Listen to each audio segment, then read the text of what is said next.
Urtea bukatzen zaigun honetan atzera begiratzeko unea da. 2024an espero ditugun erronkei aurre egin aurretik. Euskal gizartea zoriontzeko arrazoia dago, aurrera egiten jarraitzen dugulako. Ez nahi bezain azkar, baina aurrera goaz, azken finean. Bizikidetza eraikiz eta euskal preso, ieslari eta deportatuen eskubideak defendatzeko konpromisoari eutsiz. Urte berri bat dugu aurrean, erabakigarria izan behar duena preso, errefuxiatu eta ieslari aplikatzen zaien salbuespena behin betiko bertan bera usteko, eta haien eskubideak errespeta daitezela lortzeko.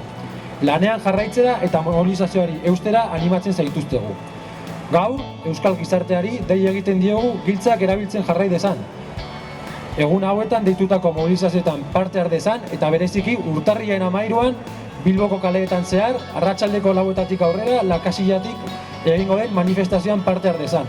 Konponbiderako giltzak, llaves para la resolución.